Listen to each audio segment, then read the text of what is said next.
Yes, ma'am, we're gonna have to get him on this cot, okay? All right, ma'am. We need to secure these two here. This is 41-year-old Tyrone Hassel Jr. Just minutes earlier, his son was found mysteriously shot dead in the driveway of his home. Oh, his son, it's Tyrone Hassel III. Tyrone Hassel III. Tragically, this happened while his son, Sergeant Tyrone Hassel III, was home for the holidays at his father's house, spending New Year's Eve with his wife and their child. His wife, Kamaya, was the one who first found Tyrone outside the house. Hey, back up! Whoa. No. She immediately called police and was clearly panicked and extremely distressed. At first, officers thought the tragedy was the result of a robbery or a case of mistaken identity. This may be a robbery. But they would be horribly wrong. What Tyrone Hassel Jr. didn't know yet was that his daughter-in-law, Kamaya, was hiding a dark secret that would ruin the family's life. As the investigation continued, detectives would uncover a toxic relationship and a twisted conspiracy, with Kamaya at the very center of it all. No, he just brought us something to eat. Okay. So we sit on the couch eating, and then I just heard gunshots. If I tell you that this guy, who I think did to my son and a black person, would y'all treat him the same way? Absolutely.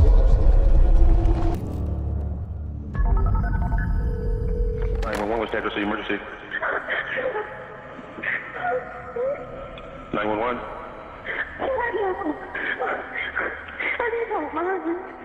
Hello? Hello? Yes. I need help. I need help. My husband was shot. I need help. Okay, where you at, ma'am? I'm at Colfax Avenue. Colfax? Yes, please. Is this a house and apartment? What is the house? Okay, tell me exactly what happened. I know my husband bought some food and he left out and me and my son were eating and I just heard gunshots. And I put my son in the room and I came outside and my husband's on the ground. Okay, stay on the line with me here. Okay. Okay, ma'am. Where's your husband's outside? Okay, stay on the line with me. Ma'am, take a deep breath. Take a deep breath from me, okay? How many shots did you hear, ma'am? Ma'am? Hello?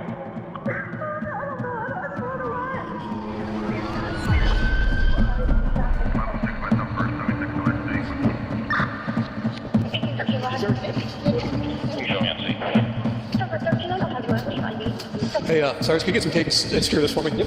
At the scene, officers immediately found the victim slumped against a full-size pickup truck. He had serious injuries, multiple gunshot wounds, and heavy bleeding, but he was still breathing at the time. Let me know, we gotta get him on there, guys. Yep. Man, we're gonna have to get him on this cot, okay? Right. I know. Well, let me get in there, man, okay? Let us get in there, hon, okay? Let us get in there. That way. Good. Follow him. Get these people back. Word spreads quickly in a small community, so family members and neighbors were all on the scene within minutes. I'm gonna be honest, it does not look good. Oh, no. No, this is messed up. We gotta get you guys out of here so we can secure the scene, okay? We gotta collect some evidence. Find out what the hell's going on here, okay? Come on here with us, man. Come on out here with us.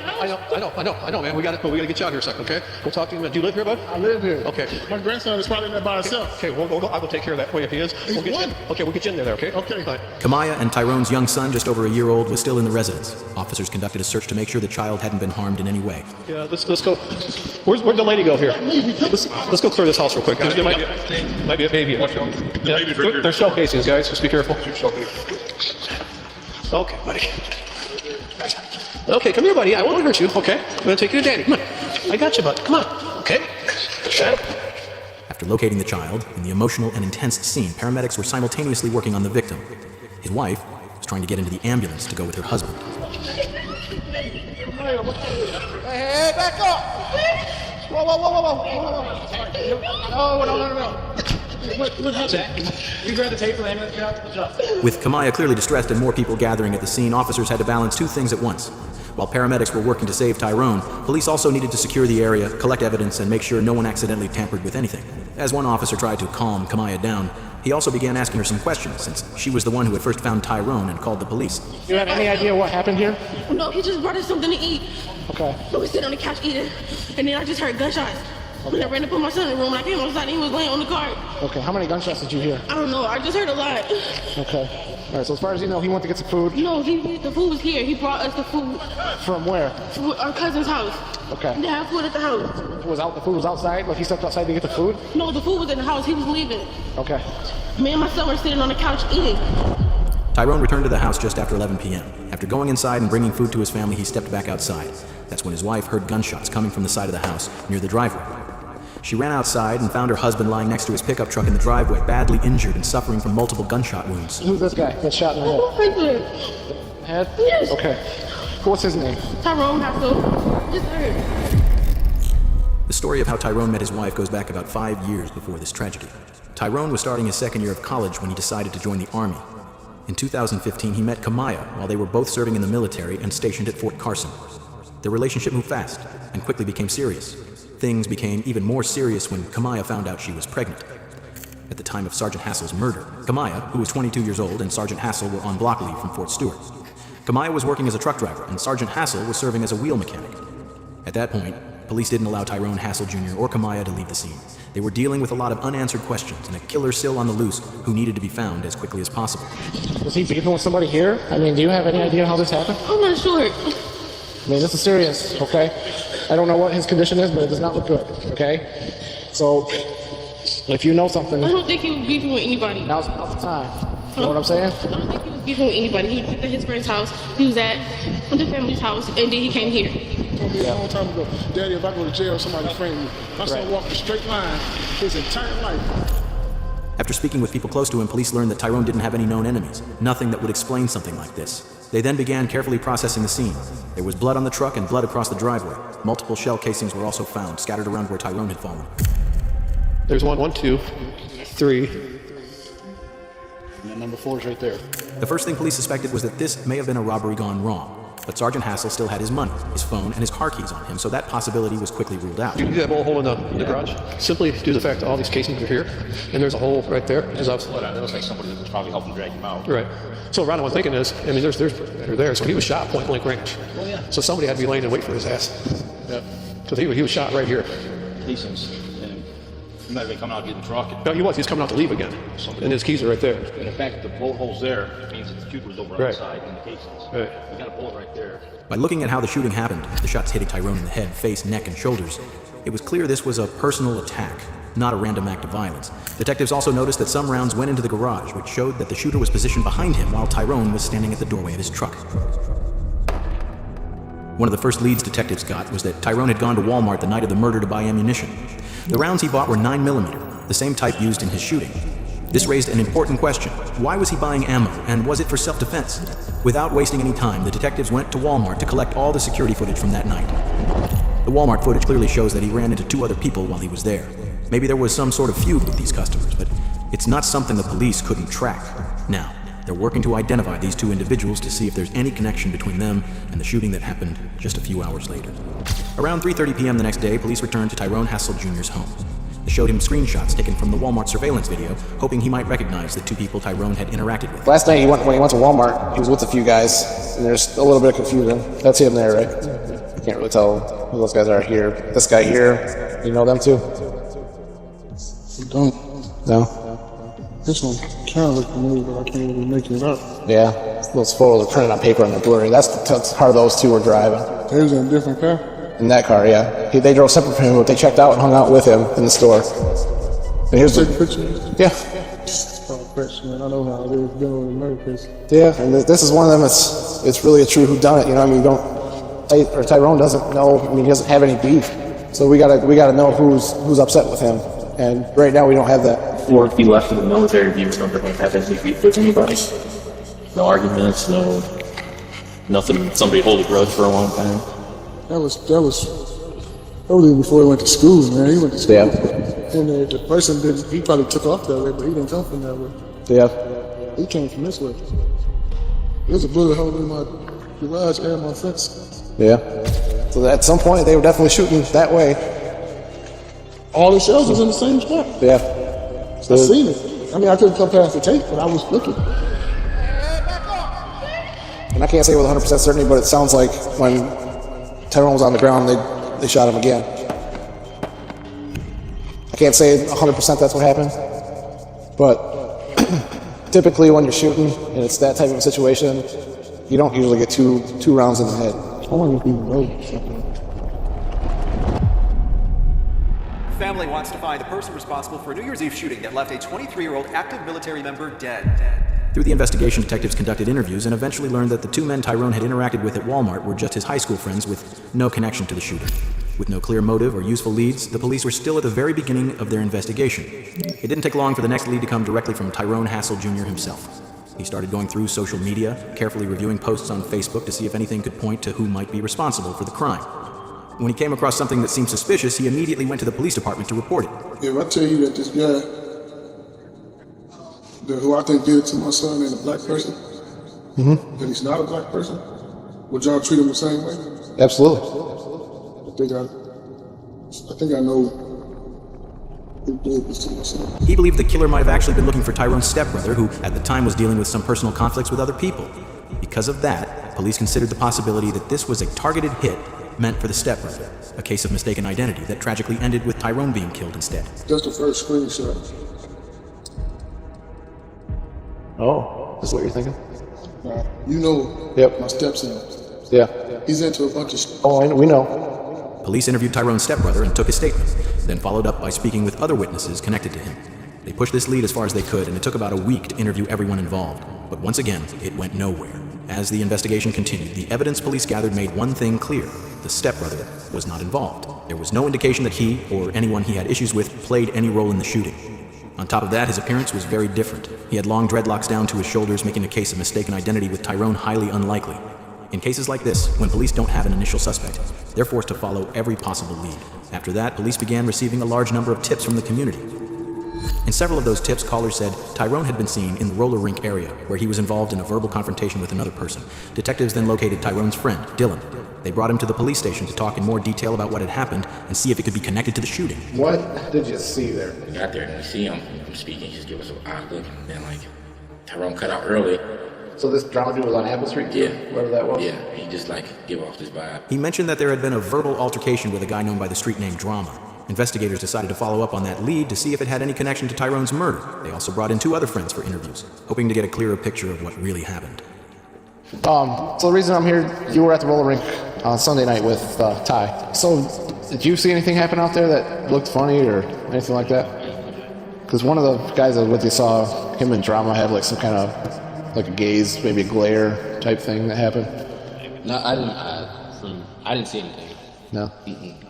Majority of the time he was there, he was just shading. Did you see where Drama was at all? Did you know who I'm talking about? I didn't see it. I know about the name of Drama, but Do you? I didn't see it. Okay.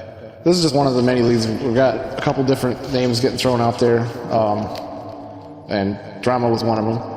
Hope this thing comes to a head and find out what's going on, because Yep. it's weird because you don't have random gunshot type stuff happening. No. On Colfax. Oh, no. Dead end after dead end. The process of chasing leads that go nowhere can be exhausting for investigators. But what detectives still didn't know was that one of those tips would eventually become the key to solving the case.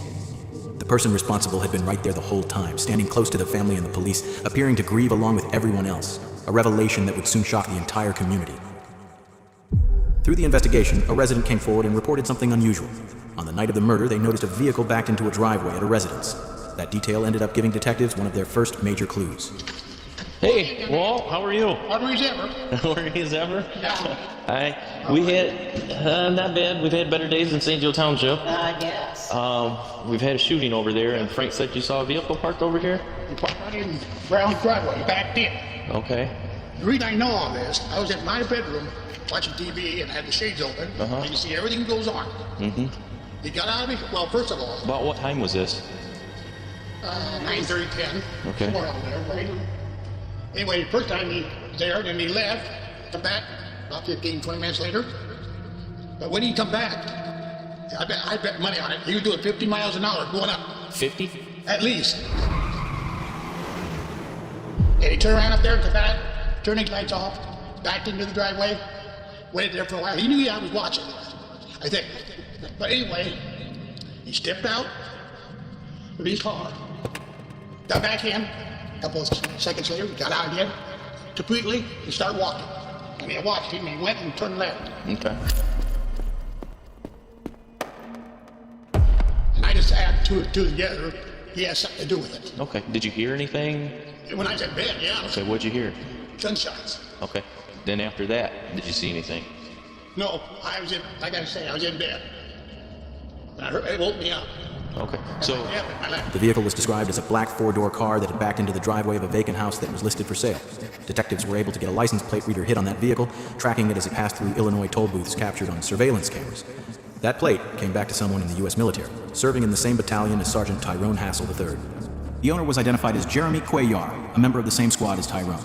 Using the license plate data, investigators were able to place his vehicle near the scene of the crime on the day of the shooting. For the first time, the investigation was starting to show real progress, and police finally had a name. Before detectives spoke directly with Jeremy, they immediately contacted investigators at Fort Stewart, working with the U.S. Army. Army investigators began going through the platoons connected to the case and interviewed several service members. One of them was Sergeant Bacon. He had personal first-hand knowledge of Jeremy Cuellar and Kamaya Hassel, information that would quickly become critical to the case. So when y'all would hang out, what would y'all typically do?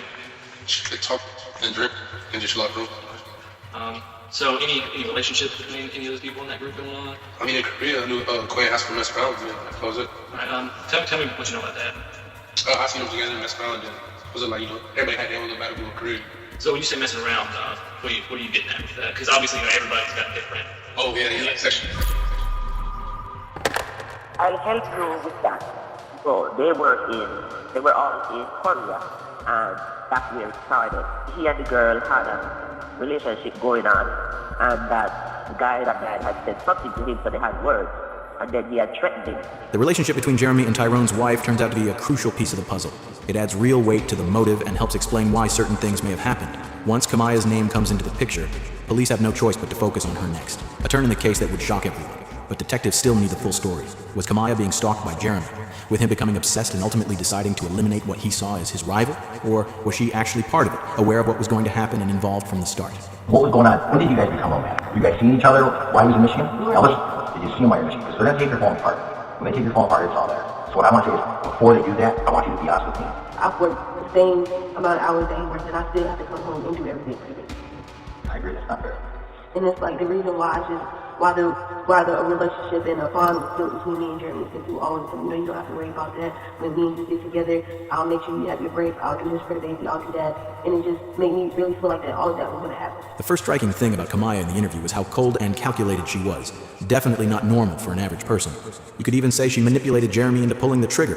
What's clear, though, is that she was a much more active participant part of the plan from the start, with Jeremy following through on her instructions.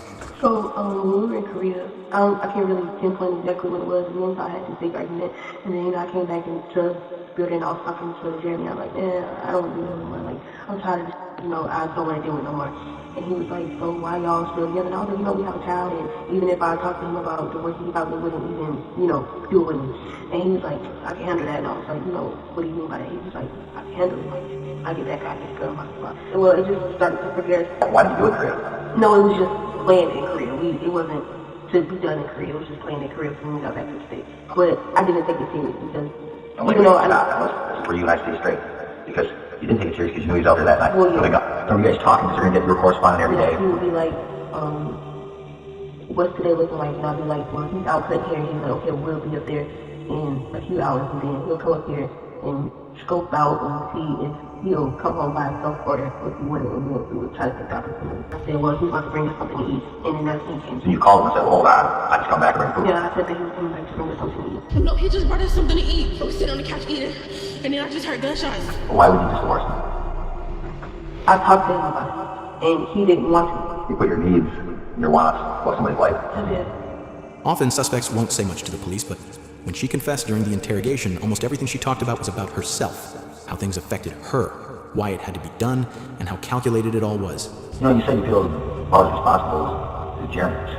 I mean, you say this is a 50-50 you guys were on this? Okay. I know all about it. And like I said, I probably could have stopped it, but the reason I didn't because I felt like he would, be mad at me or... And not love me anymore? Yeah. Because I just felt like I wasn't getting that love at home like I wanted to.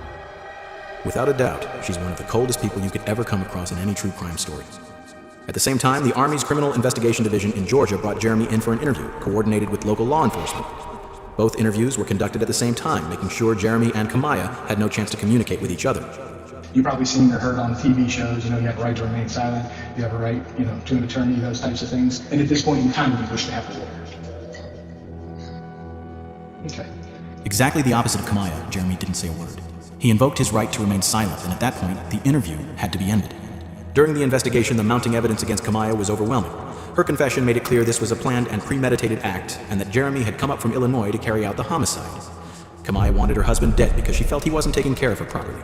She believed she was overburdened and had too much responsibility. Her narcissistic traits became even more apparent during one police interview when she was asked if Sergeant Hassel had life insurance. She casually mentioned she would receive $400,000 from the Army after his death. The financial motive was clearly a factor in the crime. But what really happened that night was that Tyrone was actually bringing food back for her and their 1-year-old son when the hit occurred. Kamaya was at least as involved, if not more so, than Jeremy. He was just happy to be the one pulling the trigger. In the end, Kamaya was arrested for first-degree premeditated murder. On August 29, 2019, about 8 months after Tyrone's killing, she was sentenced to life in prison without the possibility of parole. She will never see freedom again. Jeremy also pleaded guilty to second-degree murder on July 30th, 2019, and was sentenced to 65 years in prison. With his earliest eligibility for parole at age 90, it's extremely unlikely he will ever get out. He later tried to withdraw his plea, but the Michigan Supreme Court refused to hear his case in 2021. How you doing, sir? I'm all right. Under the circumstances. Man, she wanted me to do it, man. Like, I ain't gonna lie, I wanted her. You know what I'm saying? And she knew what she was doing. She wanted the money. So I don't know what that's crazy. Crazy. Honestly, I was blind. I was blinded. You know, I thought that was love. You know what I'm saying? I was just wondering if she talked to you about that afterwards. I mean, yeah, she did. I bet she did. She was like, yeah, like, he died in my arms. And she was saying she was sad about it. And I'm like, then why'd you have me do it then? Like, you know what I'm saying? But she was just like, this was cool. Like, I could tell by the way you look, man, you want me to burn in hell, sir. And I understand that. You know what I'm saying? I really hope you can forgive me. You know what I'm saying? I know it's gonna take forever. Or you might not.